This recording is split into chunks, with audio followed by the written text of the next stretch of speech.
अधिक मास की महान एकादशी पद्मनी एकादशी कथा अवश्य सुने।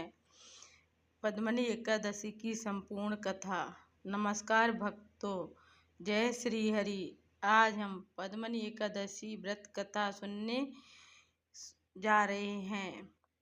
सूत जी कहते हैं, हे ऋषियों, अब मैं आपको अधिक मास की शुक्ल पक्ष में आने वाली महान पद्मनी एकादशी की कथा सुनाता हूँ। यह व्रत समस्त पापों का नाश करने वाला और भगवान विष्णु की विशेष कृपा दिलाने वाला है। प्राचीन समय की बात है। त्रेता युग में एक महान तपस्वी राजा राज करते थे, जिनका नाम था कृत्यवीर। वे बहुत धर्मात्मा, दानी और प्रजा का पालन करने वाले थे। उनकी रानी का नाम पद्मनी था। रानी अत्यंत पतिव्रता, धर्मपरायण और भगवान विष्णु की परम भक्त थी। राजा के पास धन, वैभव, सेना और यश सब कुछ था, लेकिन उनके जीवन में एक बहुत बड़ा दुख था। उनके कोई संतान नहीं थी। संतान सुख न होने के कारण राजा और रानी दोनों अत्यंत दुखी रहते थे।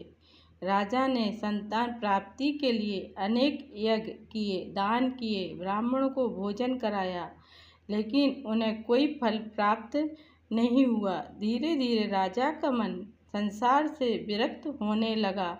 एक दिन राजा ने रानी से कहा, हे प्रिय, अब मेरा मन इस राजपाट में नहीं लगता। मैं वन में जाकर तपस्या करना चाहता हूँ। रानी पद्मनी बोली, स्वामी, जहाँ आप रहेंगे वहीं मेरा जीवन है। मैं भी आपके साथ बन जाऊंगी। दोनों राजपाट छोड़कर वन में चले गए। वहाँ उन्होंने कठोर तपस्या आरंभ कर दी। वर्षों तक तपस्या करते करते राजा का शरीर अत्यंत दुर्बल हो गया। रानी है देखकर बहुत दुखी होती, लेकिन कभी अपनी सेवा में कमी नहीं आने देती। एक दिन रानी पद्मनी वन में भ्रमण कर रही थी। तभी उन्हें महान पतिव्रता अनसुईया माता के दर्शन हुए। रानी ने उनके चरणों में प्रणाम किया। अनसुईया माता ने पूछा, पुत्री, तुम कौन हो और वन में क्यों भटक रही हो? रानी ने विनम्रता से अपनी सारी व्यथा कह सुनाई। माता, मेरे पति संतान प्राप्ति के लिए कठोर तप कर रहे हैं, लेकिन अभी तक कोई फल नहीं मिला है। सुनकर अनसुईया माता बोली, हे पुत्री, अधिक मास की शुक्ल पक्ष की पद्मनी एकादशी का व्रत करो। यह व्रत अत्यंत दुर्लभ और चमत्कारी है। भगवान विष्णु अवश्य प्रसन्न होंगे। रानी ने पूछा, माता, कृपा मुझे इस व्रत की विधि बताइए। अनसुईया माता बोली, एकादशी के दिन प्रातः स्नान करके भगवान विष्णु का पूजन करो। पूरे दिन उपवास रखो। रात भर भगवान का भजन करो, जागरण करो। द्वादशी के दिन ब्राह्मण को भोजन कराकर व्रत का पारण करो। रानी पद्मनी ने पूरी श्रद्धा और नियम से पद्मनी एकादशी का व्रत किया। उन्होंने पूरी रात भगवान विष्णु का भजन किया। उनकी भक्ति और तपस्या से भगवान विष्णु अत्यंत प्रसन्न हुए। अचानक वहाँ दिव्य प्रकाश हुआ।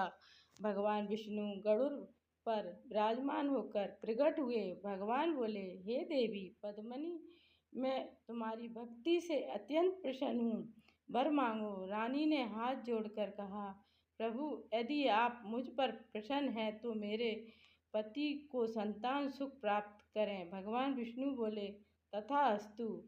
भगवान के आशीर्वाद से राजा कृत्यवीर को एक महान तेजस्वी पुत्र की प्राप्ति हुई। वह पुत्र आगे चलकर अत्यंत पराक्रमी और प्रसिद्ध राजा बना। सूत जी बोले, हे ऋषियों, जो मनुष्य श्रद्धा और भक्ति से पद्मनी एकादशी का व्रत करता है, उसके सभी पाप नष्ट हो जाते हैं। उसे भगवान विष्णु की कृपा प्राप्त होती है और अंत में मोक्ष मिलता है। पद्मनी एकादशी पूजा विधि। प्रातः ब्रह्म मुहूर्त में उठें, स्नान करके स्वच्छ वस्त्र धारण करें, भगवान विष्णु के सामने दीपक जलाएं, तुलसी दल फल फूल अर्पित करें। ओम नमो भगवते वासुदेवाय मंत्र का जाप करें। एकादशी व्रत कथा सुनें। रात्रि जागरण करें। अगले दिन ब्राह्मणों को भोजन कराकर पारण करें। पद्मनी एकादशी का महत्व। यह एकादशी केवल अधिक मास में आती है। इस व्रत से सभी पापों का नाश होता है। भगवान विष्णु की विशेष कृपा प्राप्त होती है। संतान सुख धन और वैभव मिलता है। अंत में मोक्ष की प्राप्ति होती है। बोलिए जय श्री हरि विष्णु भगवान की जय। आपको एकादशी व्रत कथा अच्छी लगी हो तो प्लीज़ मेरे चैनल को लाइक एवं सब्सक्राइब करें। बेल आइकन दबाना ना भूलें। धन्यवाद।